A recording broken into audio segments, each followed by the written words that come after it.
Bismillahirrahmanirrahim. Assalamualaikum warahmatullahi wabarakatuh. Alhamdulillah, nahmaduhu wa nasta'inuhu wa nastaghfiruhu wa na'udzu billahi min syururi anfusina wa min sayyiati a'malina.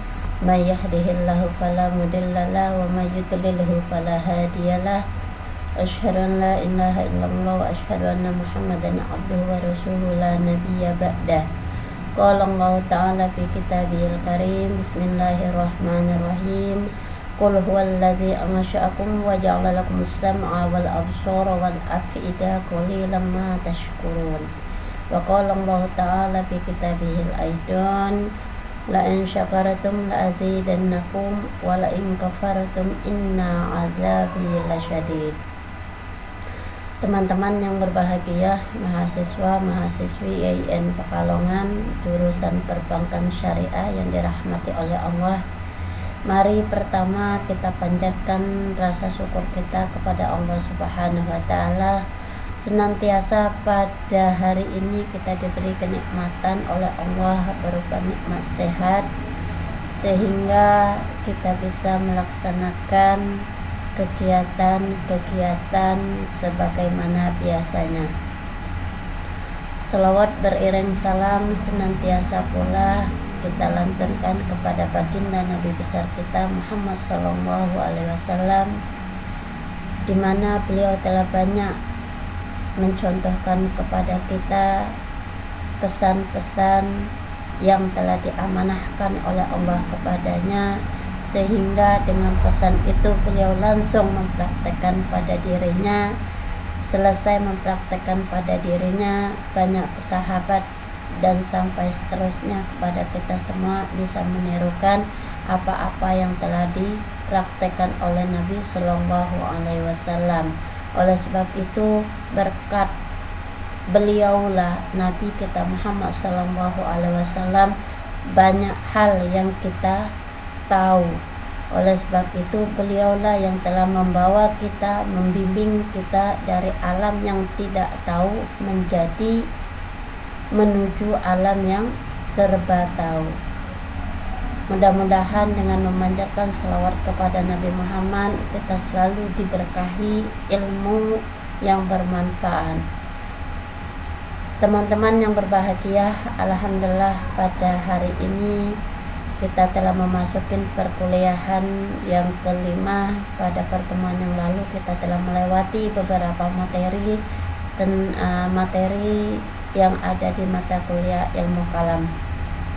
Pada pertemuan yang lalu kita telah mengkaji materi-materi yang berkaitan tentang akidah.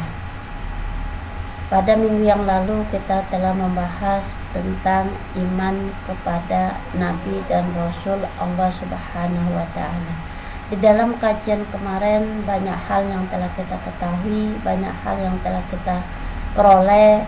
Mudah-mudahan dengan ilmu tersebut menjadikan iman kita menjadi kuat, menjadi mantap, menjadi tebal, sehingga kita tidak salah di dalam melangkah di dalam kehidupan kita ini.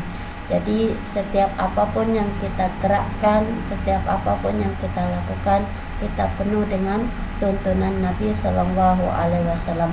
Oleh sebab itu, iman kepada Nabi dan Rasul itu sangat wajib, sebagaimana iman kepada malaikat dan seterusnya sampai kepada iman kepada hari akhir. Teman-teman yang berbahagia, insya Allah hari ini kita akan membahas atau mengkaji iman kepada malaikat. Sebelum kita memulai kajian kita pada hari ini, alangkah baiknya kita awali dengan sama-sama membaca Al-Basmalah bersama. Bismillahirrahmanirrahim. Teman-teman yang berbahagia, di dalam video ini telah terbuka materi kita hari ini, yaitu iman kepada malaikat.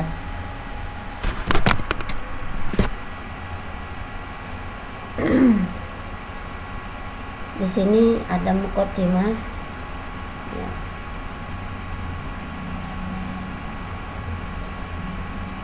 Di dalam kajian iman kepada malaikat ini ada beberapa hal yang harus kita dalami, di antaranya arti iman kepada malaikat, hakikat wujud malaikat, mengenai jin, iblis, dan syaitan, perbandingan antara jin dan manusia, hikmah beriman kepada malaikat.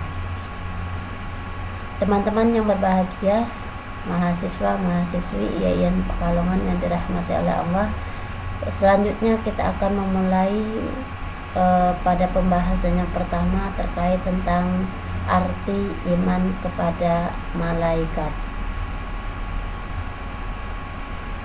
Iman kepada malaikat merupakan iman kedua setelah iman kepada Allah Subhanahu wa Ta'ala. Yang dimaksud dengan iman kepada malaikat ialah mempercayai bahwa Allah itu mempunyai suatu makhluk bernama malaikat yang selalu taat kepadanya dan mengerjakan dengan sebaik-baiknya tugas yang diberikan Allah kepadanya.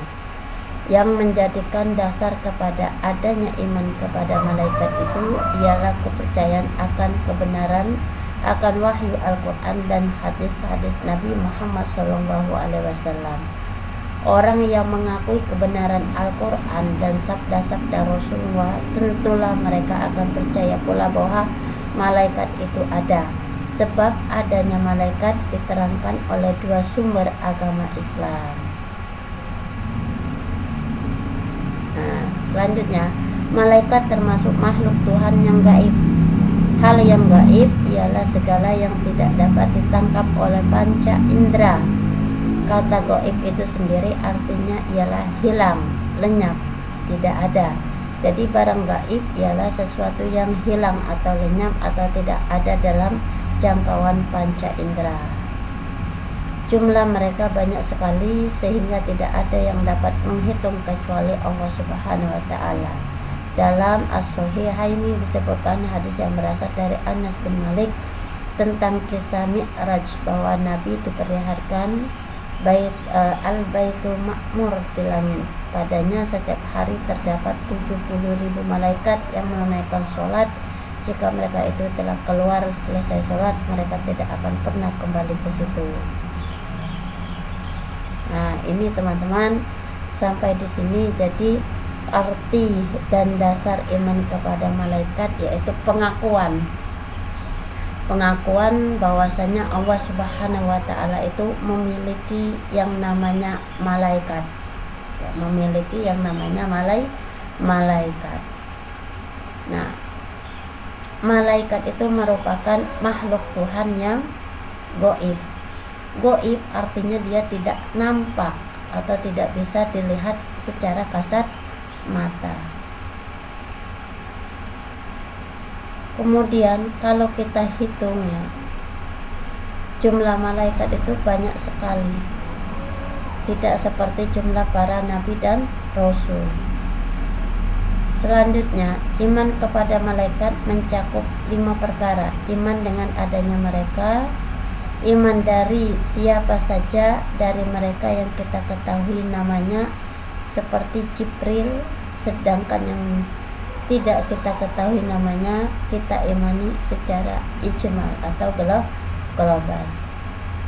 Iman dengan sifat-sifat mereka yang kita ketahui seperti sifat Jibril, di mana Nabi telah menggambarkan bahwa beliau SAW telah melihat Jibril dengan sifatnya yang asli, yang ternyata mempunyai 600 sayap yang dapat menutupi cakrawala.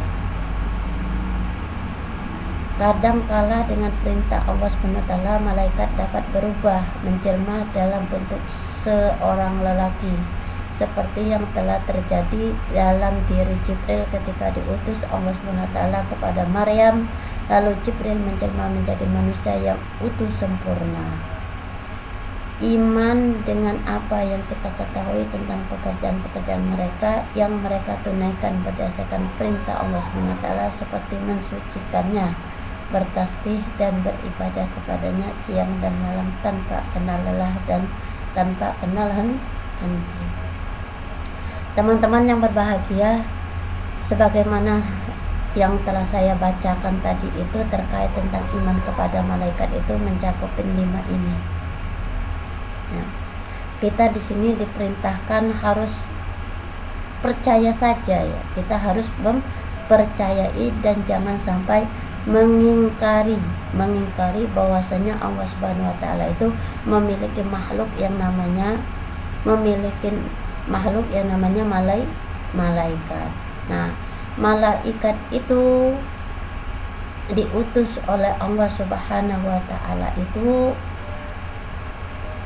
di muka bumi ini tidak langsung berupa wujud aslinya, melainkan dia menjelma berupa wujud-wujud yang lain. Dia tidak menjelma langsung, dia tidak datang langsung sebagaimana dirinya, melainkan dia datang ke hadiran manusia itu, dia berubah menjelma menjadi manusia. Nah, sebagaimana dikisahkan di dalam hadis Nabi Sallallahu Alaihi Wasallam, pernah suatu saat malaikat Jibril mendatangi Rasulullah Sallallahu Alaihi Wasallam, ya, mendatangi Nabi Muhammad Sallallahu Alaihi Wasallam pada waktu sholatnya. Nah, malaikat Jibril itu mendatangi Rasulullah di waktu sholatnya itu dengan menjelma sebagai manusia biasa. Dia memakai baju putih, sorban, kemudian dia duduk di samping Rasulullah SAW mengadakan perbincangan tentang suatu hal yang berkaitan dengan akidah. Nah, juga dibuktikan dengan kisah Maryam. Maryam itu teman-teman bukan nabi juga bukan rasul. Dia adalah manusia biasa, tapi dia memiliki kelebihan dari Allah Subhanahu wa taala. Nah, di situ malaikat Jibril ini datang ke Maryam menjelma, ya, menjelma sebagai manusia biasa,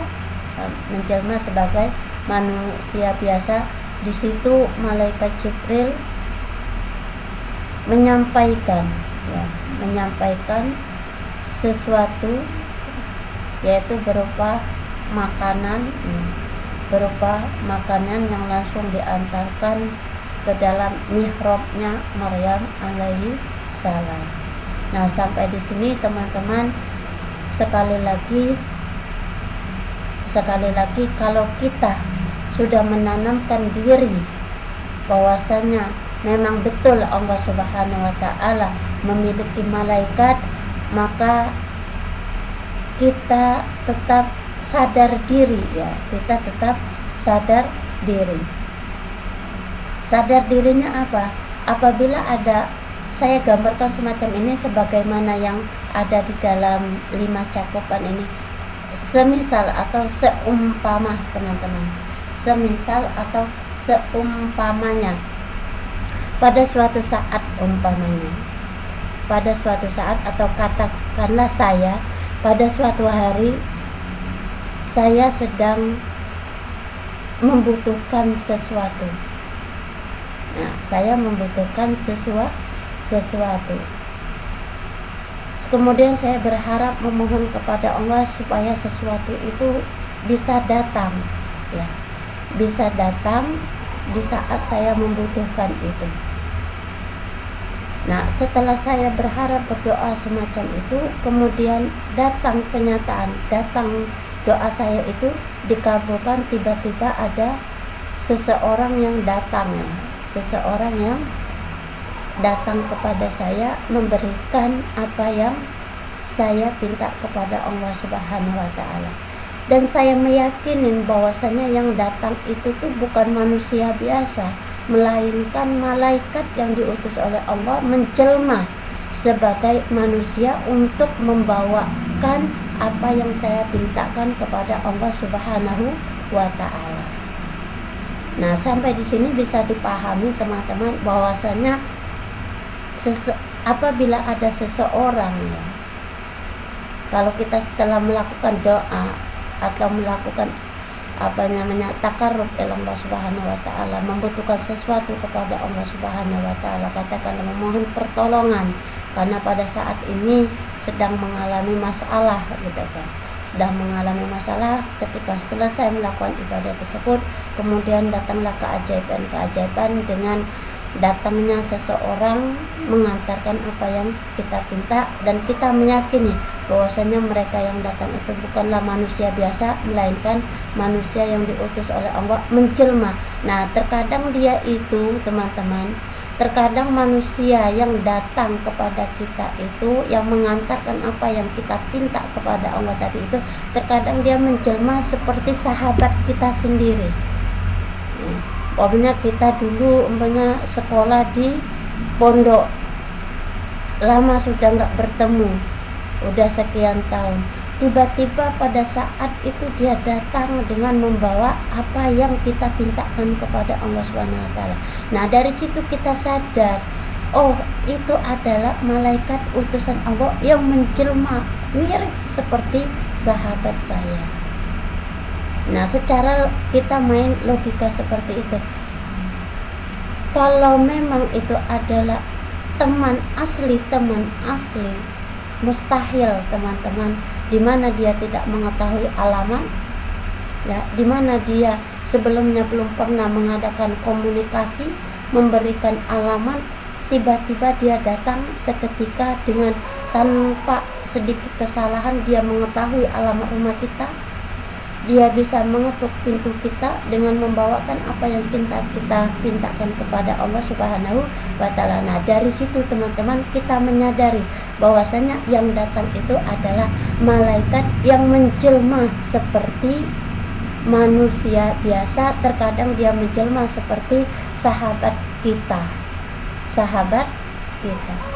Teman-teman yang berbahagia, yang dirahmati oleh Allah Subhanahu wa Ta'ala, dengan contoh-contoh yang telah saya berikan tadi, semoga teman-teman bisa menerima bahwasanya Allah Subhanahu wa Ta'ala memiliki malaikat yang diutus kepada umat dengan menjelma sebagai manusia biasa.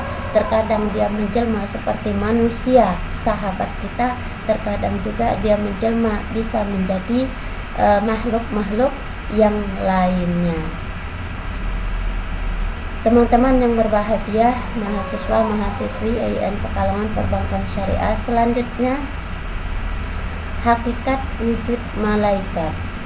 Seperti yang telah dikemukakan, malaikat adalah makhluk halus, makhluk gaib, karena itu bersifat abstrak dan imaterial. Selanjutnya, karena kegaibannya ini, maka persoalan yang menyangkut malaikat tidak dapat diketahui oleh manusia dengan akal kemanusiaannya, dan hanya dapat diketahui dengan jalan penghabaran yang diterima dari Allah sebagaimana yang disebutkan dalam Al-Quran dan hadis-hadis Rasulullah Shallallahu Alaihi Wasallam yang sahih atau yang kuat. Menurut sebuah hadis yang diriwayatkan oleh Aisyah radhiyallahu an, malaikat diciptakan Tuhan dari nur, dari cahaya, sedangkan jin dari nar, api, dan sesuai dengan hal ini maka mereka tidak makan dan minum, juga mereka bukan berjenis laki-laki dan juga bukan berjenis perempuan atau wanita. Mereka mempunyai keistimewaan dapat menjelma ke alam materi, misalnya menjelma menjadi manusia. Karena misalnya malaikat Jibril merupakan dirinya sebagai seorang sahabat Nabi yang mudah dan pantas sikapnya, yang bernama Dahiyah Al-Kalbi. Berbeda dengan manusia dan jin, malaikat tidak ada yang maksiat atau durhaka kepada Tuhan. Mereka semuanya taat tanpa reservi, mengerjakan dan mengabdi kepada apa saja yang diperintahkan oleh Allah SWT. Demikian diterangkan dalam surat At-Tahrim. Teman-teman yang berbahagia, ini terkait tentang hakikat wujud malaikat. Jadi hakikat wujud manusia itu benar-benar dia itu tidak bisa kita raba, tidak bisa kita sentuh, tidak bisa kita lihat secara kasat mata. Kenapa? Karena dia terbuat dari cahaya. Dia tidak berbentuk sebagaimana manusia. Kalau manusia itu jelas bentuk tubuhnya seperti ini, jenis kelaminnya jelas. Namun malaikat ini karena dia terbuat dari nur atau cahaya, maka dia tidak berbentuk, ya. Dia tidak berbentuk, dia hanya seperti cahaya, seperti cahaya kita bisa lihat umumnya cahaya kilat gitu kan, cahaya kilat. Nah kilat itu kita tidak mengenali ya, kilat itu kita mengetahui ya kilat-kilat, dia tidak berbentuk berbadan, dan juga dia tidak dikenali apakah laki-laki ataukah perempuan. Nah bagaimana cara malaikat untuk menyampaikan perintah Allah kepada makhluknya atau kepada manusia? Nah, dia menyampaikan perintah dari Allah itu kepada manusia, dia menjelma ya, dia menjelma berupa manusia, manusia baik laki-laki maupun perempuan sebagaimana yang di atas tadi. Nah ketika dia mau menyampaikan risalah Allah atau perintah Allah, dia mulai berubah menjelma seperti manusia. Terkadang juga dia menjelma seperti sahabat Nabi Shallallahu Alaihi Wasallam. Di sini pernah malaikat Jibril ini menjelma sebagai sahabat Nabi Shallallahu Alaihi Wasallam yang bernama Dahiyah Al-Kalbi. Nah di sini jadi jika teman-teman mau mengetahui seperti apa sih malaikat itu, jangan bertanya seperti apanya ya, karena malaikat itu tidak bisa kita ketahui wujud aslinya sebagaimana kita mengetahui wujudnya Nabi dan Rasul, karena malaikat itu tercipta dari cahaya.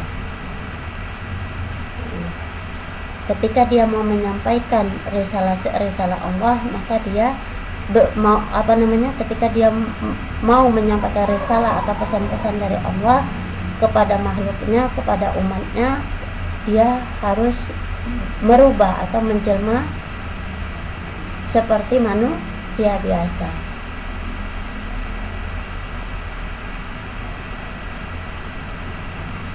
Dan juga di sini kita juga mengetahui di dalam hakikat wujud malaikat ini bahwasanya malaikat itu tidak pernah maksiat.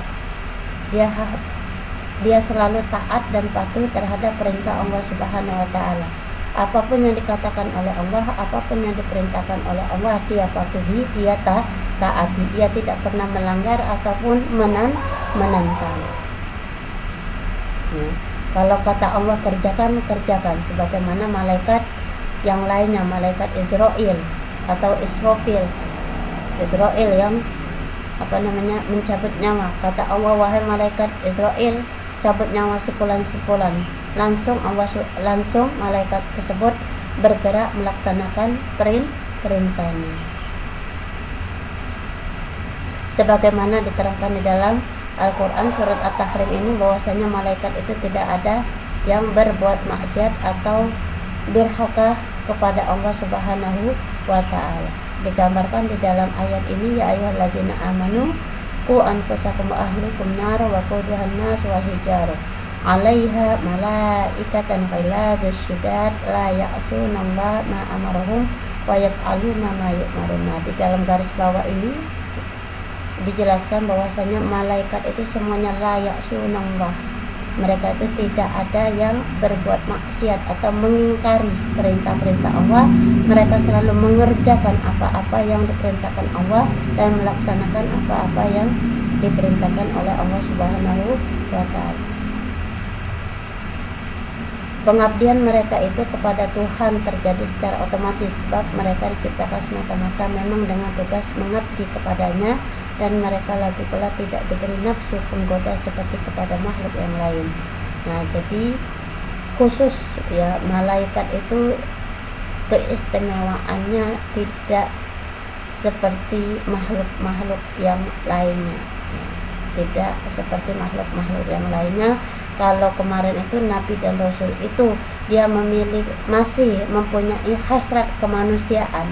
Dia makan, minum, kemudian menikah, berhubungan, itu Nabi dan Rasul. Kalau malaikat ini tidak ada hasrat untuk makan, tidak ada hasrat untuk minum, tidak ada hasrat untuk, tidak diberi hasrat untuk berketurunan, menikah dan lain sebagainya sebagaimana nabi dan rasul. Inilah kelebihan malaikat itu. Jadi semata-mata dia benar-benar mengabdi kepada Allah Subhanahu wa ta'ala.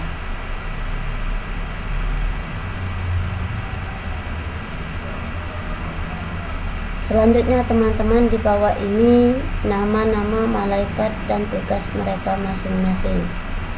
Malaikat Jibril sebagai utusan untuk menyampaikan wahyu Tuhan kepada nabi-nabi atau rasul-rasulnya.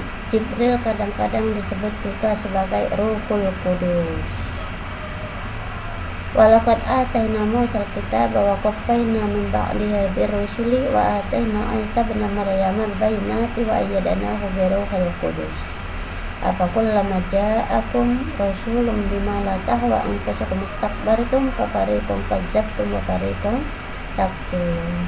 Ini artinya, dan sungguh kami telah memberikan kitab atau Taurat kepada Musa, dan kami susulkan setelahnya dengan rasul-rasul, dan kami telah berikan kepada Isa putra Maryam bukti-bukti kebenaran, serta kami perkuat dia dengan Ruhul Qudus. Nah, jadi di dalam ayat ini ya, di dalam ayat ini kalau kita ambil satu kata itu ada namanya Ruhul Qudus. Jadi ketika Allah Subhanahu wa ta'ala ingin memberikan wahyu kepada Isa alaihissalam, itu wahyu itu kan disampaikan oleh Allah Subhanahu wa ta'ala melalui kitab Tauratnya. Nah, bukan sekedar kitab Taurat saja, melainkan Allah juga mengutus Jibril atau malaikat untuk memperkuat bahwasanya Isa alaihissalam itu benar-benar rasul utusan Allah Subhanahu wa ta'ala, dengan dibuktikan berbagai macam pembuktian. Mengapa setiap rasul yang datang kepadamu membawa sesuatu pelajaran yang tidak kamu inginkan?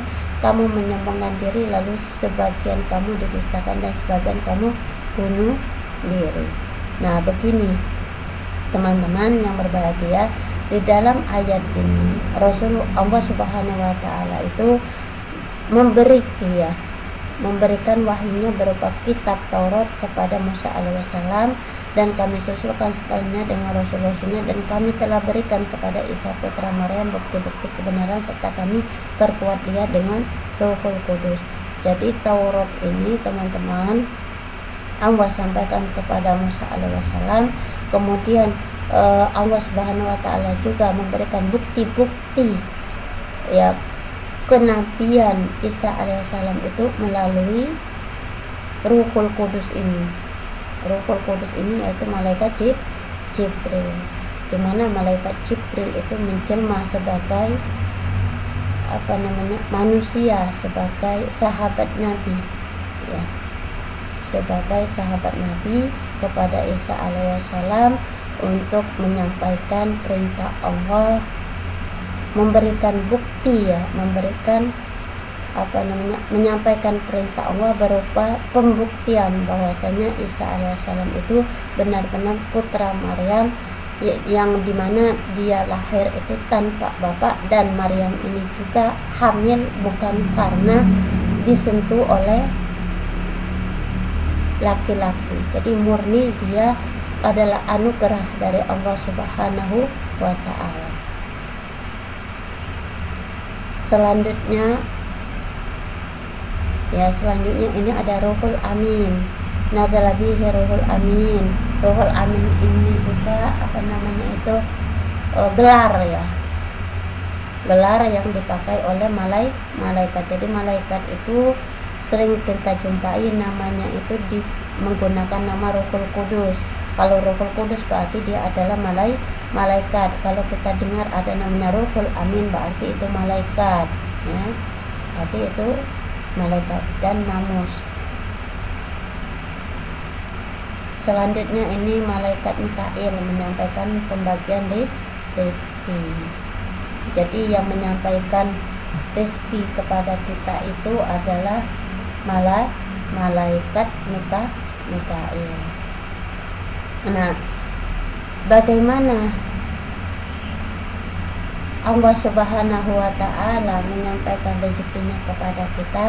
Terkadang ya sebagaimana yang saya ucapkan tadi itu, sebagai saya contohkan umpamanya pada diri saya sendiri, di saat saya memohon sesuatu karena sesuatu sangat saya butuhkan seketika itu, kemudian setelah itu datanglah berbagai macam pertolongan untuk mengantarkan apa yang saya minta itu, dan saya yakin siapa yang datang itu merupakan malaikat yang diutus oleh Allah Subhanahu wa ta'ala untuk menyampaikan apa yang saya pinta. Jadi teman-teman yang berbahagia, di saat kita memohon rezeki kepada Allah Subhanahu wa ta'ala, terkadang kita berpikiran bahwasanya rezeki itu datang, rezeki itu datang apa yang kita pinta kepada Allah, kemudian apa yang kita ikhtiarkan, kita usahakan. Kita umpamanya subuh tadi habis berdoa memohon supaya pagi ini saya diberi kemudahan untuk bisa menyampaikan materi di mata kuliah ilmu kalam. Nah, kemudian dengan hal ini saya diberi kemudahan oleh Allah Subhanahu wa ta'ala dengan berbagai macam wasilahnya. Siapakah wasilah itu? Wasilah itu adalah malaikat. Nah, malaikat itu diperintahkan oleh Allah, wahai malaikat Mikail umpamanya, saya perintahkan Anda untuk memberikan ini loh yang dipinta oleh Ibu Erlina tadi, saya berikan kepada dia. Nah, kemudian malaikat itu datang kepada saya. Nah, dia datang kepada saya itu tidak berubah wujud aslinya, namun dia menjelma sebagai wujud orang lain. Ya, saya katakan tadi itu bisa menjelma sebagai sahabat kita, di mana dulu yang belum kita sudah lama kita tidak mengadakan obrolan sama dia, bahkan kita tidak memberikan alamat kita di mana, kita tinggalnya di mana. Cukup-cukupnya dia datang tanpa salah alamat, betul sasaran. Nah, itu siapa lagi kalau kecuali Allah Subhanahu wa ta'ala yang mengutus malaikat untuk menyampaikan perintahnya kepada kita. Nah, seperti itu teman-teman yang dirahmati oleh Allah. Jika ya seperti itu gambarannya, gambaran rezeki itu datang kepada kita. Jadi rezeki itu datang kepada kita itu benar-benar diberi oleh Allah, benar-benar diberi oleh Allah dengan melalui proses perjalanan untuk supaya bisa bertemu gitu loh, supaya bisa bertemu. Nah, supaya bisa bertemu. Selanjutnya malaikat Israfil meniup serunain sangkakala atau trompet dalam 3 peristiwa, yaitu pada saat terjadinya hari kiamat, pada saat kebangkitan manusia dari kubur, dan pada waktu manusia dipanggil untuk diadili oleh Tuhan. Nah, di dalam surat Yasin ini ayat 49, 51 dan 54, teman-teman, tugasnya malaikat Israfil itu tugasnya hanya meniup trompet saja. Pada waktu kapan? Yaitu pada hari kiamat, pada manusia dibangkitkan dari kubur, kemudian saat manusia mau diadilin di padang mahsyar. Sebagaimana dijelaskan di dalam surat Yasin ini, ma yang duruna illa sayhata wahidatan ta'khuzuhum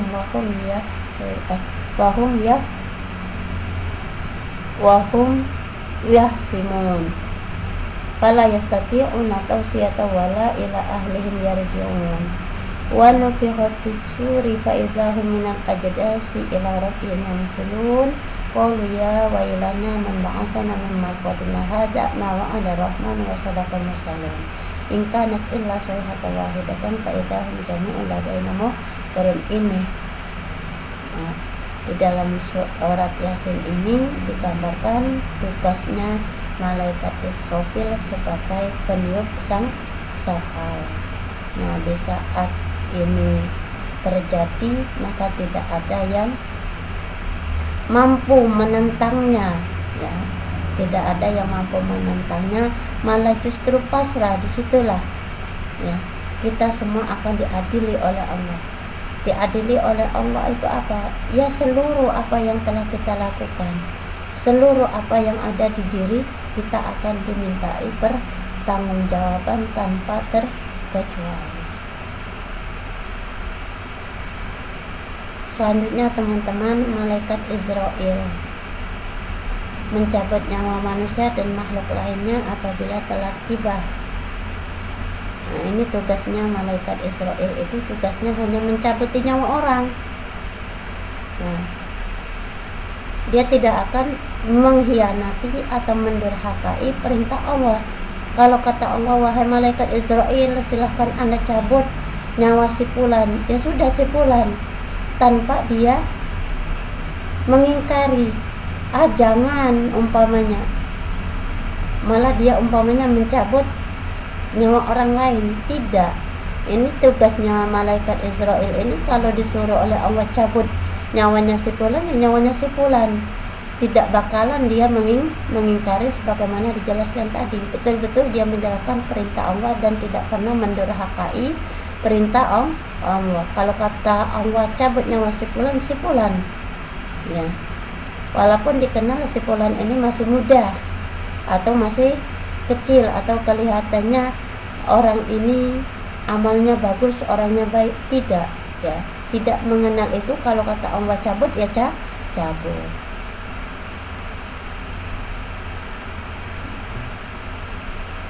Qul yatawaffakum malakul maut allazi wukkila bikum tsumma ila rabbikum turja'un. Ada lagi surat An-Nahl ayat 32, allazina tawaffahumul malaikatu tayyibina yaquluna salamun alaikum udkhulul jannah bima kuntum ta'malun. Banyak teman-teman ayat-ayat Al-Quran yang menjelaskan tentang tugas malaikat Israel sebagai pencabut nyawa. Selanjutnya malaikat Ridwan, tugasnya adalah menjaga surga. Malaikat Malik tugasnya menjaga neraka. Malaikat Munkar Nakir bertugas melakukan pemeriksaan pendahuluan kepada orang yang selesai dikubur. Malaikat Raqib dan Atid bertugas menjaga dan mencatat perbuatan manusia. Raqib di sebelah kanan mencatat amal baik, dan Atid di sebelah kiri mencatat amal buruk. Nah, teman-teman yang berbahagia, ini sampai malaikat yang terakhir ini, yaitu malaikat Raqib dan Atid. Nah, kalau kita mau nggak mau harus percaya ini, karena ini semua adalah makhluk Allah yang diutus untuk melaksanakan tugas-tugasnya, perintah-perintahnya. Seperti malaikat Raqib dan Atid ini diperintahkan oleh Allah Subhanahu wa Ta'ala, itu tugasnya untuk mencatat amal baik dan buruk manusia. Jadi pastilah malaikat Raqib dan Atid ini tidak akan melakukan maksiat atau tidak akan bakalan mendurhakai Allah Subhanahu wa Ta'ala. Sedikit apapun yang dilakukan oleh makhluk itu, baik itu perbuatannya buruk atau baik, itu pasti dicatat. Kenapa? Karena tugas malaikat itu menjalankan perintah Allah dan tidak pernah mendurhakai. Kalau kita melakukan perbuatan baik pagi ini, dicatat oleh malaikat si fulan baik, ya, si fulan telah mengerjakan perbuatan baik, ya.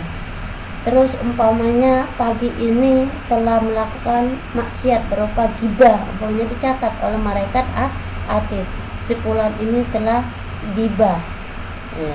dicatat detail catatannya, hari apa, jam berapa, kapan, dan lain sebagainya, detail. Jadi malaikat Raqib dan Atid itu tugasnya hanya mencatatin saja.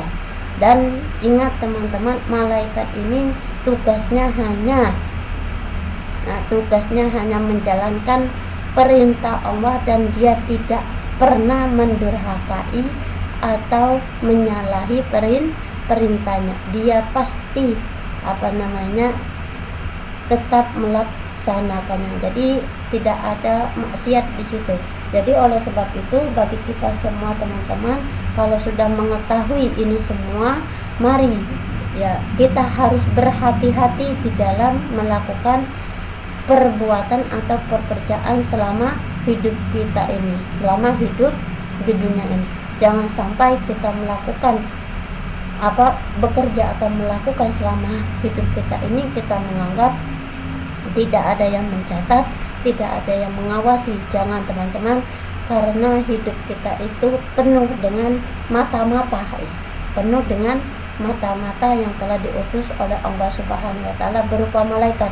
Jadi mata-mata yang diutus Allah kepada kita itu berupa malaikat yang tidak bisa kita lihat. Kenapa? Kalau malaikat itu bisa kita lihat, pastilah kita akan selalu benar gitu kan, akan selalu melakukan perbuatan yang baik. Nah, oleh sebab itu inilah tantangan akidah kita sejauh mana kita percaya kepada malaikat ya. Tantangan diri kita sejauh mana kita beriman kepada malaikatnya Allah Subhanahu wa Ta'ala. Kalau kita menganggap remeh ya, mengira tidak ada yang mencatat atau mengira tidak ada yang mengawasi, maka dalam kehidupan kita ini penuh dengan perbuatan-perbuatan yang tidak benar. Tapi kalau kita yakin di dalam diri kita bahwasanya ada mata-matanya Allah yang selalu mengintai kita, pastilah kita akan selalu berwaspada. Mulai dari bangun tidur sampai tertidur lagi, kita harus berwaspada. Bahwasanya ada malaikat yang selalu mengintai kita, yang selalu ngikutin kita ya. Jadi sekecil apapun yang kita lakukan pasti dicatat. Jadi laporan yang paling banyak di hari akhir nanti itu adalah malaikat raqib dan atid. Kenapa laporannya paling banyak? Ya paling banyak karena selama manusia itu hidup ya, bayangkan berapa jumlah manusia seluruh dunia ini, seluruh bumi ini, dan dari usia berapa sampai dari mulai tahun berapa sampai dia meninggal itu tahun berapa. Nah, di situ dicatat semua. Jadi mencatatnya ini detail teman-teman. Ya, detail. Kalau tidak detail nanti persaksiannya di hadapan Allah Subhanahu wa Ta'ala enggak diterima. Nah, sebagaimana umpamanya kita melaporkan kasus pencurian, melaporkan kasus pencurian kepada pihak berwajib, polisi. Nah, ketika kita melaporkan pencurian, ada pencurian namanya si fulan, kita hanya melaporkan si fulan mencuri ayam, udah kita laporkan ke polisi. Apakah polisi percaya? Kurang percaya karena tidak ada detail. Pasti polisi mau meminta detailnya, kapan dia mencuri itu, di mana posisinya, dia menggunakan alat apa, dan lain sebagainya. Nah, begitu pula malaikat raqib dan atid ini, di saat dia mau melaporkan hasil catatannya itu, dia penuh dengan catatan yang detail. Katakanlah umpamanya Bu Erlina pagi ini telah saya dicatat sebagai udah melakukan perbuatan yang baik, dia dilaporkan, Bu Erlina pagi ini jam sekian, jam 6 telah keluar rumah menuju tempat studio untuk mengadakan rekaman dengan materi iman kepada Allah Subhanahu wa Ta'ala. Dia menyampaikan ini di pukul jam ini sampai jam ini, di sini. Nah, itu begitulah cara kerjanya malaikat raqib dan atid. Kemudian di saat dia melaporkan kepada Allah Subhanahu wa Ta'ala, catatannya paling banyak sendiri, detail, komplit, tidak ada sedikit pun yang tertinggal dan tidak ada sesuatu pun yang dia hianati. Di situ benar semua. Kenapa? Karena di dalam surat Yasin itu semuanya akan ditutup. Semuanya akan ditutup, mulut akan ditutup, Jadi yang berbicara itu saat diadili pada mahsyar itu, yang menjawab itu adalah anggota badan. Anggota badan. Nah, sampai di sini teman-teman yang berbahagia, mudah-mudahan teman-teman bisa memahami nama-nama malaikat beserta tugas-tugasnya. Selanjutnya, jin, iblis, dan syaitan. Kata jin menurut bahasa berarti tertutup, tersembunyi, tak kelihatan. Oleh karenanya jin termasuk makhluk halus sebagaimana malaikat. Asal kejadian jin adalah dari api, yaitu api yang menyala-nyala. Demikian menurut Al-Quran surat Ar-Rahman ayat 15. Wa khalaqal janna min marijin min nari. Dan dia telah menciptakan jin dari api yang menyala-nyala, dan diciptakannya jin oleh Tuhan. Ialah dengan maksud agar mereka beribadah atau berbakti kepada Tuhan. Al-Quran surat Az-Zariyat ayat 56 menerangkan, wa ma khalaqtul jinna wal insa illa liya'budun. Dan aku tidak menjadikan jin dan manusia melainkan agar supaya beribadah kepadaku. Sini adalah Allah Subhanahu wa ta'ala. Selanjutnya, tetapi tidak semua jin mau melaksanakan kewajibannya kepada Tuhan. Mereka terbagi dua, ada yang mukmin dan ada yang kafir, ada yang soleh dan ada yang jahat. Itulah ya, jin, iblis, dan setan. Jadi jin, iblis, dan setan itu dia diciptakan dari api yang menyala-nyala. Kemudian Allah menciptakan jin, iblis, dan setan itu semata-mata untuk menyembah Allah Subhanahu wa ta'ala. Namun pada faktanya mereka tidak semuanya mematuhi apa yang diperintahkan oleh Allah Subhanahu wa ta'ala, melainkan mereka durhaka atau memurkai perintah Allah Subhanahu wa ta'ala. Nah, di sini jadi ada jin iblis yang baik dan ada jin iblis yang kafir. Wa anna minas sholihin wa minna duna zalika kana qara'ika bidadah. Al-muslimuna wa minna qasituna faman aslama faulaika tafarru rasyada. Sini, dan sesungguhnya di antara kami jin ada yang soleh dan ada pula kebalikannya. Kami menempuh jalan yang berbeda-beda, dan di antara kami ada yang Islam dan ada yang menyimpang dari kebenaran. Siapa yang Islam, maka mereka itu telah memilih jalan yang lurus. Ini maksudnya yang saya bicarakan tadi itu adalah jin. Jadi jin ini ada yang iblis, ada yang baik, ada yang tidak baik. Nah, jadi sampai di sini teman-teman bisa bisa memahami bahwasanya baik dan buruk itu disebabkan karena perbuatan jin. Adanya perbuatan buruk itu disebabkan karena adanya makhluk Allah yang durhaka atau makhluk Allah yang tidak mau mematuhi perintah Allah Subhanahu wa ta'ala. Oleh sebab itulah maka Allah Subhanahu wa ta'ala banyak menurunkan ayat-ayat Al-Quran yang menegaskan barang siapa yang melakukan amalan soleh masuk ke dalam golongan ini, barang siapa mengerjakan amalan buruk maka masuk dalam golongan ini. Kemudian ada firman Allah lagi, barang siapa mengerjakan sekecil apapun kebaikannya maka mendapatkan ganjaran yang baik pula. Sekecil apapun dia melakukan perbuatan buruk maka dia akan mendapatkan ganjaran yang atau balasan yang buruk pula. Nah, itu ayat-ayat itu turun itu setelah ada pendurhakaan dari makhluknya yang bernama jin. Nah, jadi dengan perbuatan jin ini maka ya, dengan adanya perbuatan jin yang baik dan buruk ini maka sampai kepada turun temurunnya, bahkan apa yang dilakukan oleh jin ini juga sampai kepada umat Nabi Muhammad sekarang ini ya.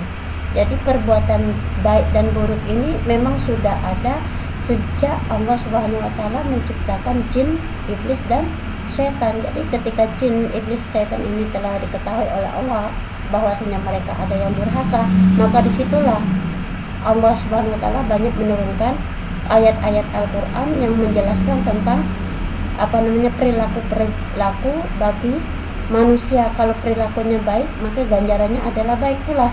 Ya, kalau perilakunya jahat, maka jahat pula. Nah, dari akhlaknya jin ini maka beranak ya, maka mengefek kepada keturunan berikutnya sampailah saat ini. Jadi kita ketahui apapun yang dilakukan oleh umat manusia saat ini, ada yang baik maka dia masuk golongan yang baik, maka kalau mengerjakan yang jahat maka dia masuk golongan yang jahat. Tapi ingat, kalau Allah sudah berkata mereka yang jahat akan masuk jahat, yang baik akan masuk dalam golongan yang baik, itu perkataan Allah ada pasti dan itu akan diterima ya, pasti akan merasakan, menikmati apa yang dia lakukan itu, baik itu azabnya di dunia maupun azabnya di akhirat. Selanjutnya perbandingan jin dan manusia. Manusia dibanding dengan golongan jin mempunyai beberapa persamaan. Mereka diciptakan Tuhan yang bermaksud yang sama, yaitu agar berbakti kepada Tuhan. Selanjutnya mereka juga sama-sama akan dipinta pertanggungjawaban oleh Tuhan atas amal perbuatan mereka. Ini perbandingan jin dan manusia. Jadi jin dan manusia itu sama-sama diciptakan oleh Allah. Perintahnya itu sama, perintah Allah kepada jin dan manusia itu semuanya sama, yaitu untuk berbakti kepada Allah Subhanahu wa taala, dan semua apa yang dilakukan oleh jin dan manusia selama hidupnya ini akan dimintai pertanggungjawaban sebagaimana telah difirmankan, dikatakan oleh Allah di dalam surat Az-Zariyat ini, wa ma khalaqtul jinna wal insa illa liya'budun. Aku tidak menciptakan jin dan manusia melainkan agar mereka beribadah kepadaku. Ini bukti perintah Allah untuk jin dan manusia. Nah, kalau ada jin dan manusia melanggar dari apa yang diperintahkan oleh Allah ini, maka tetap saja dia akan dimintai pertanggungjawabannya. Sanaqulu lakum ayyuhat tsaqalani. Kami akan memberi perhatian sepenuhnya kepadamu wahai manusia dan jin. Nah, ini kok yang kedua ini, ayat yang kedua ini, jadi kita itu tidak akan, Allah Subhanahu wa taala itu tidak akan lengah ya pengawasannya terhadap kita ini, jin dan juga manusia ini. Pasti diawasi terus.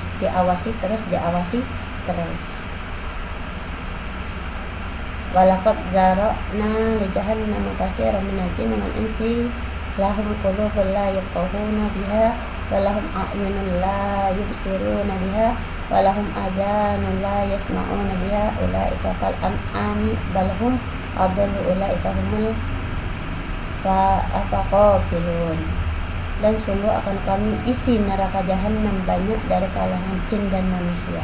Mereka memiliki hati tetapi tidak dipergunakannya untuk memahami ayat-ayat Allah, dan mereka memiliki mata tetapi tidak dipergunakannya untuk melihat tanda-tanda kekuasaan Allah, dan mereka mempunyai telinga tetapi tidak dipergunakannya untuk mendengarkan ayat-ayat Allah.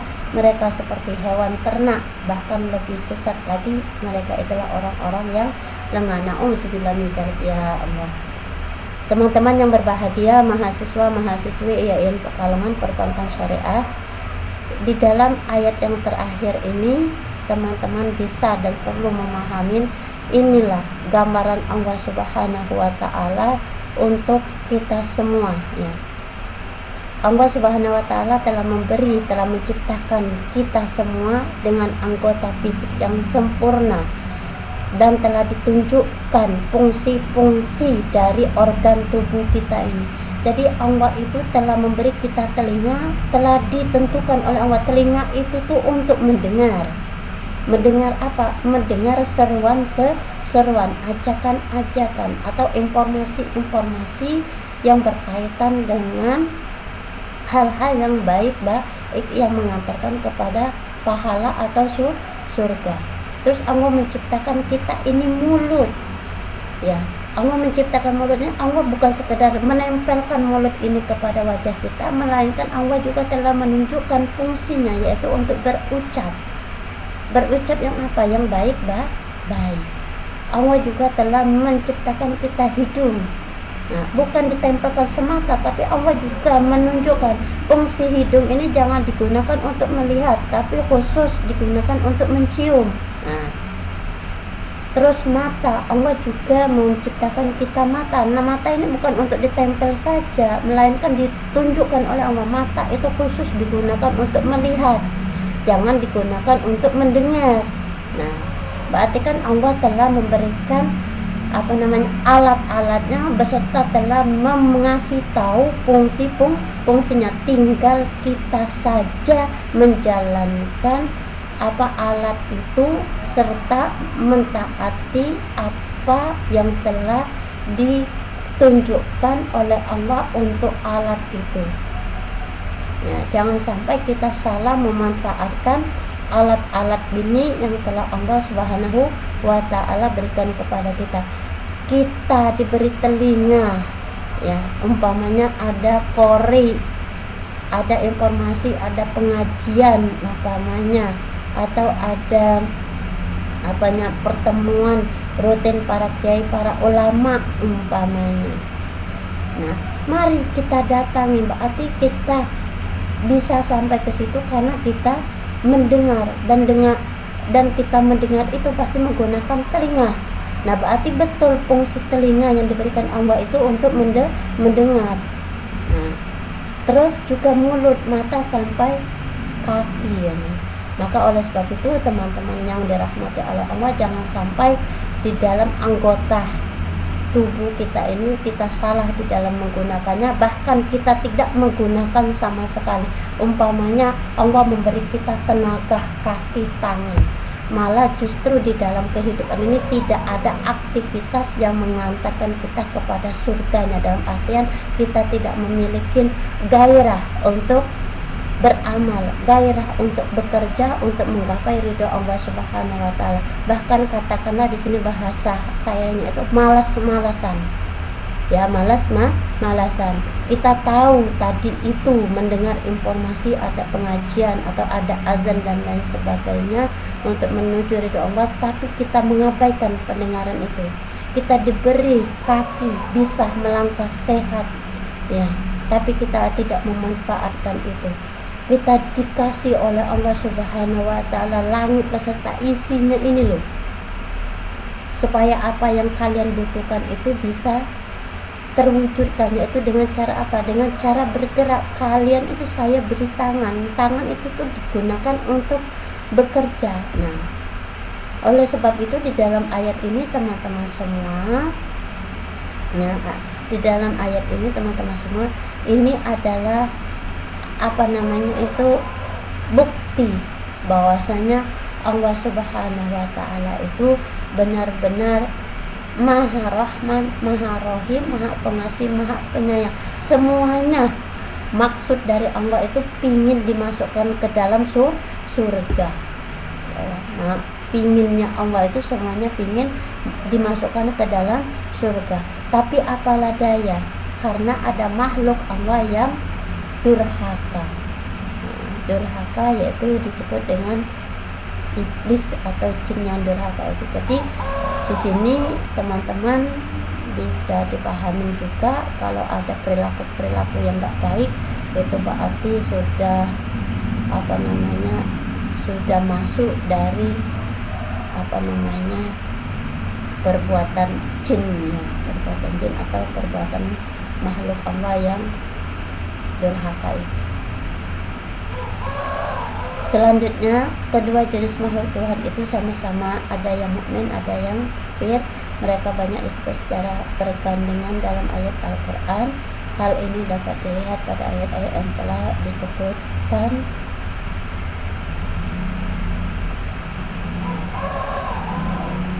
dapat dilihat pada ayat-ayat yang telah disebutkan dalam surah Ar-Rahman ayat 33. Nama jin dan manusia tersebut disebut secara berurutan. Kemudian golongan jin ada yang disebut iblis, yaitu jin yang tidak taat kepada Tuhan. Ini dalil yang menerangkan bahwasanya ada makhluk Allah yang tidak taat, itu dia disebut dengan iblis. Jadi iblis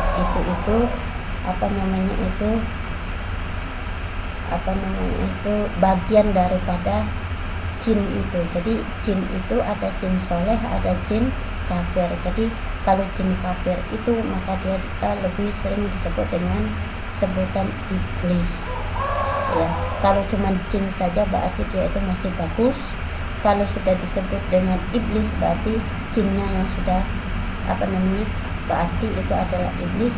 Iblis itu muncul itu dari sebagian daripada jin yang tidak taat. Jadi kata iblis itu berasal dari perbuatan jin yang tidak taat. Jadi jin yang tidak taat itu disebut dengan iblis. Dibuktikan dengan firman Allah, wa idza qulna lil malaikati isjudu li Adam fasajadu illa iblis kana minal jinni. Jadi iblis itu dari golongan jin. Jadi kalau ditanya iblis itu dari mana, ya iblis itu golongan dari jin. Nah, kenapa jelas iblis itu adalah makhluk yang sombong, makhluk yang tidak taat kepada Allah Subhanahu wa ta'ala. Kalau jin saja itu masih bisa kita golongkan kepada golongan makhluk Allah yang taat. Tapi kalau sudah mendengar kalimat iblis berarti itu jelas-jelas sudah durhaka atau sudah tidak taat lagi kepada Allah Subhanahu wa ta'ala, sebagaimana di dalam surat Al-Kahfi ini, wa idza qulna lil malaikati isjudu li Adama fasajadu illa iblisa kana minal jinni. Ya kan? Iblis itu golongan dari jin.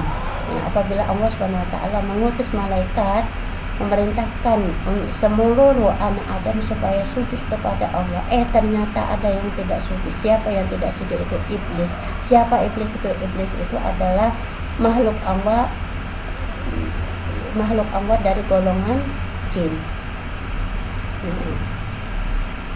Makhluk Allah dari golongan jin. Kemudian juga terdapat di dalam surat Al-A'raf, qala ma mana'aka alla tasjudu id amartuk qala ana khairun minhu khalaqtani min nar wa khalaqtahu min tin. Ya, selain itu juga dia membangkang, malah dia mengagung-agungkan dirinya. Siapa mengagung-agungkan dirinya? Iblis itu dia merasa dirinya lebih baik daripada makhluk-makhluk Allah yang lainnya. Dia mengaku bahwasanya dirinya itu diciptakan dari api, sementara yang lainnya itu diciptakan dari tanah. Itu dia merasa sombong. Jadi sampai di sini teman-teman bisa diambil kesimpulan, kalau ada makhluk Allah yang merasa lebih baik daripada makhluk yang lain, berarti dia sama halnya dengan iblis, karena dia merasa lebih baik. Ya, padahal kalau dilihat, ya dirasakan sama-sama makhluk Allah, sama-sama Allah yang menciptakan. Jadi tidak ada yang perlu dan pantas untuk disombongkan selama diri kita sama-sama diciptakan oleh Allah. Kalau dirinya diciptakan selain dari Allah, maka boleh dia mengakui hal tersebut. Tapi kalau dirinya sama-sama diciptakan dari Allah Subhanahu wa ta'ala, jadi tidak ada yang pantas untuk disombongkan. Nah, contoh lain umpamanya kalau kita sama-sama orang Indonesia yang makanan pokoknya adalah nasi, maka tidak ada yang harus kita sombongkan. Kalau sama-sama makan nasi, kenapa harus menyombongkan diri gitu kan? Kenapa harus menyombongkan diri? Nah, orang yang suka menyombongkan diri, merasa dirinya lebih baik, tidak ada kata lain melainkan dia termasuk golongan iblis. Di sini mengajarkan kita untuk rendah hati, tawadhu, bahwasanya tidak ada yang pantas untuk kita sombongkan di dunia ini melainkan Allah lah yang pantas menyombongkan dirinya, karena Allah yang lebih berkuasa pada diri kita. Kita itu hanya hamba Allah. Kalau Allah berkehendak sesuatu kepada kita, mau apa? Walaupun kita umpamanya posisi kita mendapatkan di dunia ini mendapatkan jabatan sebagai presiden umpamanya, kalau Allah sudah berkehendak untuk menghinakan, mau apa? Nah, mau apa? Tidak ada yang mampu, tidak ada yang bisa. Karena yang pantas menyembuhkan diri itu Allah Subhanahu wa taala. Kita tidak pantas untuk menyembuhkan diri karena diri kita itu dikuasai oleh Allah Subhanahu wa taala. Kalau Allah ingin menghinakan kita, kita menjadi hina. Kalau Allah ingin membuat kita melarat, kita akan melarat. Karena Allah Subhanahu wa taala lah yang menguasai seluruh keadaan diri kita. Oleh sebab itu teman-teman, jangan sampai di sinilah kita diajak untuk sadar diri, ya, sadar diri, rendah hati, selalu tawadu, selalu ingat Allah lah yang maha tinggi, Allah lah yang maha menguasai apa yang ada pada diri kita saat ini. Kita jangan merasa diri kita hebat, dengan kehebatan itu kita dapat dari diri kita. Jangan teman-teman. Apa yang kita peroleh hari ini semuanya datang dari Allah. Apa yang kita rasakan hari ini semua datang dari Allah. Jangan merasa kita adalah apa yang kita rasakan saat itu yang kita peroleh. Itu jangan teman-teman. Itu semua pemberian dari Allah Subhanahu wa taala. Kita tetap rendah hati, sadar diri bahwasanya semua itu karena Allah Subhanahu wa taala. Ingat Allah, ingatlah Allah. Banyak teman-teman ayat Al-Quran yang menjelaskan tentang perbuatan-perbuatan iblis ini, yang yang menginformasikan, ya, kalau perbuatannya semacam ini bentuk dari perilaku iblis itu banyak sekali teman-teman, ya, di dalam surah Al-A'raf ayat 27 ini juga, terus di dalam surat 106 Toha 116 sampai 120 juga ini disebutkan perilaku setan dan jin, iblis, ya. Wa yazkuna lil malaikat isjudu li Adam wa sajadu ila iblis aba faqulna ya Adam in hadza adu walak wa li zawjik fala yukhrijannakuma minal jannati fatashqa innalaka alla tajua fiha wa la ta'ra wa innaka la tazma'a fiha wa la tadha fawaswasa ilaihi syaitan qala ya Adamu hal adulluka ala syajaratil khuldi wa minka la yabla. Ini gabungnya setan dan iblis. Gabungnya setan dan iblis itu semuanya nggak benar. Tugasnya untuk mengganggu manusia, ya, untuk mengganggu manusia. Ketika itu Allah SWT memerintahkan kepada malaikat supaya jin dan supaya semua hamba Allah itu sujud kepada Allah. Lalu mereka pun sujud kecuali iblis. Dia menolak. Kemudian kami berfirman, wahai Adam, sungguh iblis musuh bagimu dan bagi istrimu, maka sekali-kali jangan sampai dia mengeluarkan kamu berdua dari surga. Nanti kamu celaka. Sungguh ada jaminan untukmu di sana, engkau tidak akan kelaparan, tidak akan telanjang, dan sungguh di sana engkau tidak akan merasa dahaga dan tidak akan ditimpa panas matahari. Kemudian serta membisikkan pikiran jahat kepadanya dengan berkata, wahai Adam, maukah aku tunjukkan kepadamu pohon keabadian dan kerajaan yang tidak akan binasa. Nah, ini contoh dari perbuatan-perbuatan iblis itu. Nah, hati-hati, biasanya iblis itu cara menggodanya itu kepada hal yang enak-enak, yang menggiurkan diri kita. Nah, yang menggiurkan diri kita di sini. Ini ada rayuan iblis kepada Nabi Adam dan istrinya, di mana Adam dan istrinya ini sudah dijamin oleh Allah Subhanahu wa taala adalah surga. Nah, surga apabila kamu mentaati Allah Subhanahu wa taala dan hanya mengerjakan ini saja. Nah, ketika diketahui Adam dan istrinya ini udah dijamin oleh Allah, iblis datang. Datanglah iblis datang membisikkan kepada Adam dan istrinya dengan godaan-godaan berupa memberikan petunjuk ya, memberikan petunjuk berupa pohon keabadian, yaitu pohon khuldi dengan rayuan gitu.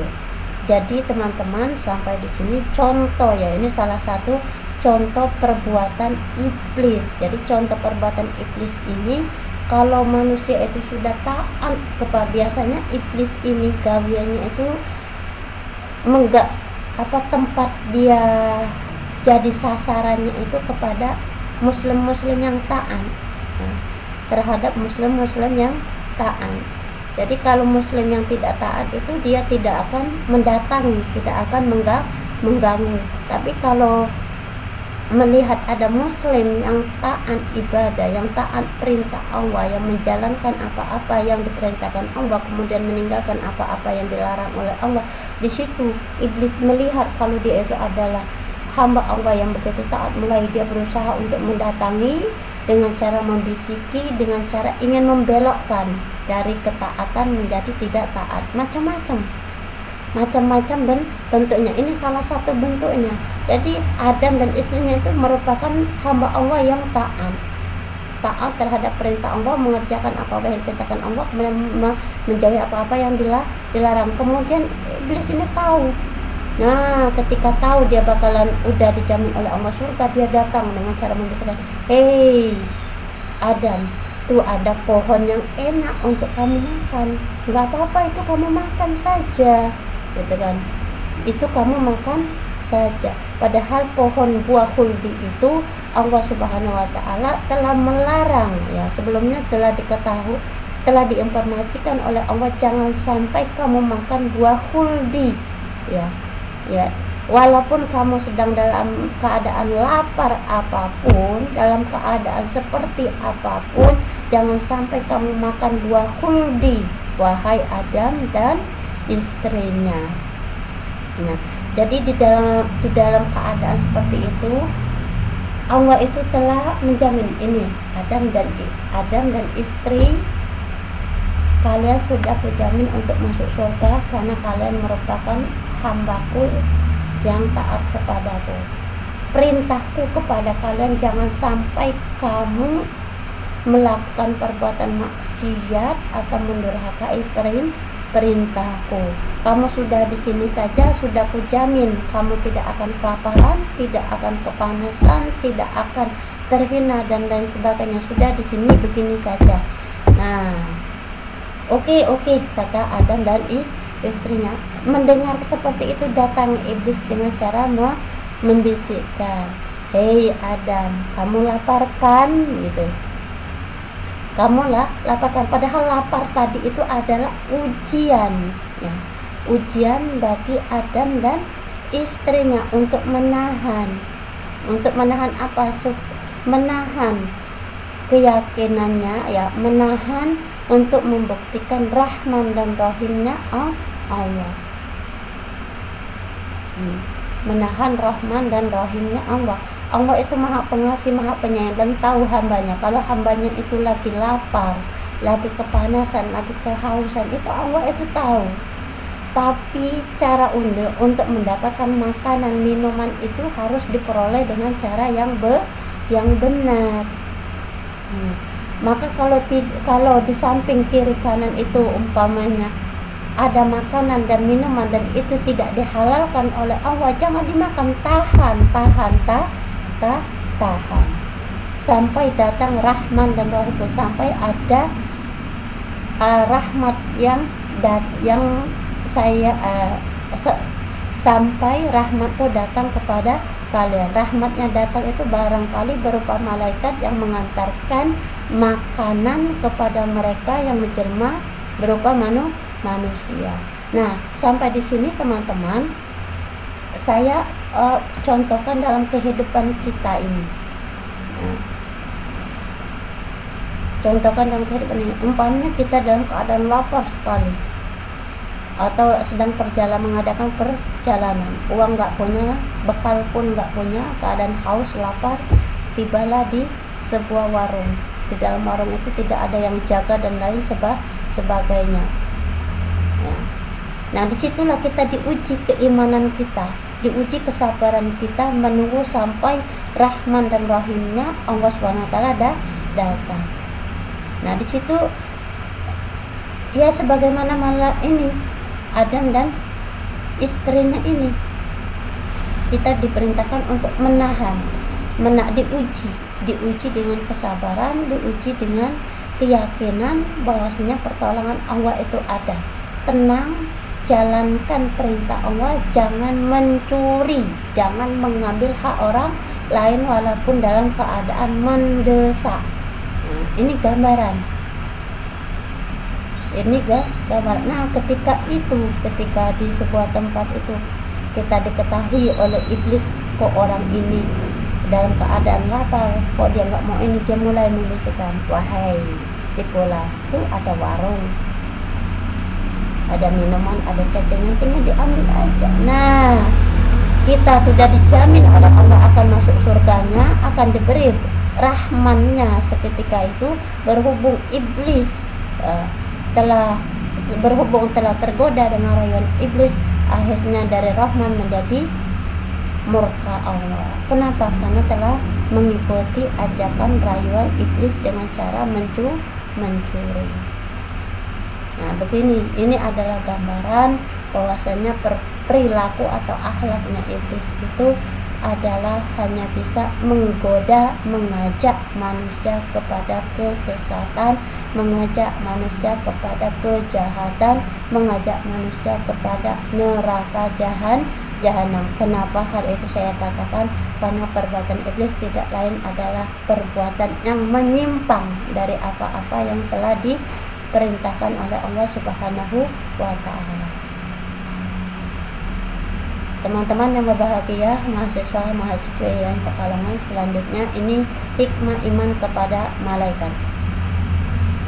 Sebagai muslim yang memiliki iman kepada malaikat, seseorang akan menunjukkan beberapa perilaku yang mengindikasikan dari rasa keimanannya itu sendiri.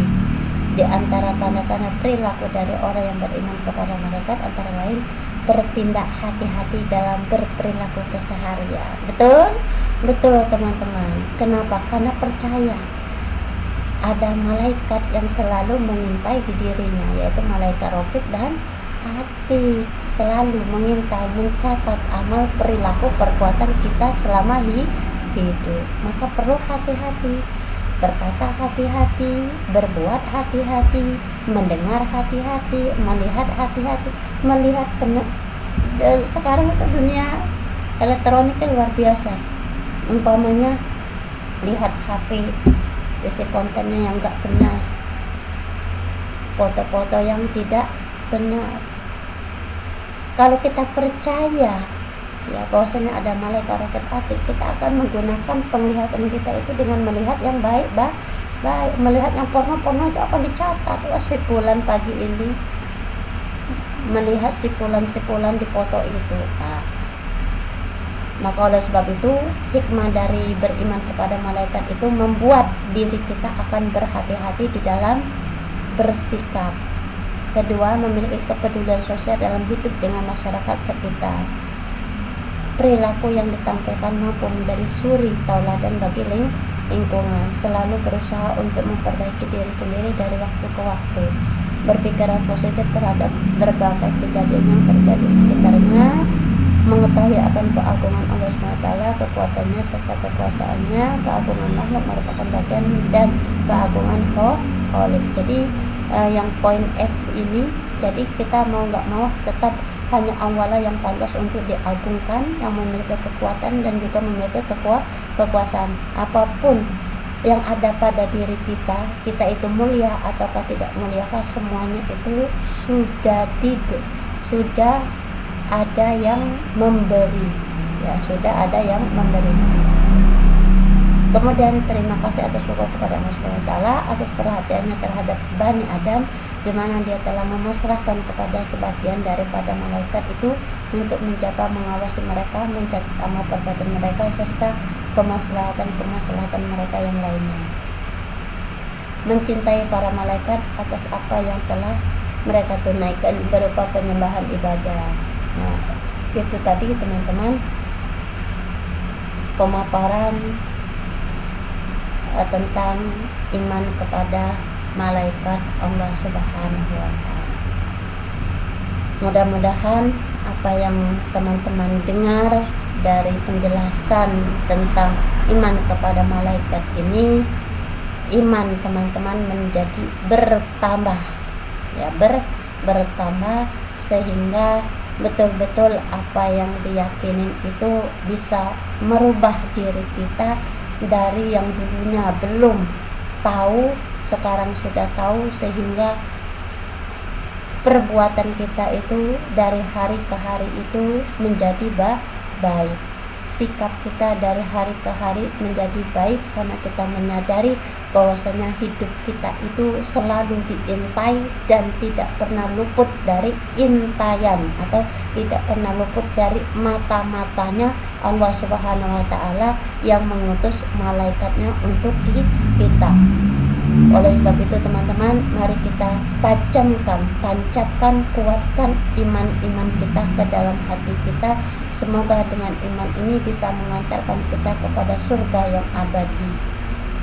Semoga bermanfaat materi kita pada pagi hari ini. Apabila ada tutur kata atau penjelasan yang tidak berkenan atau kurang paham, saya mohon maaf. Kepada Allah saya mohon ampun. Mari kita tutup pengajian kita atau kuliah materi iman kepada Allah dengan sama-sama membaca alhamdulillah bersama. Alhamdulillahirabbil alamin. Assalamualaikum warahmatullahi wabarakatuh.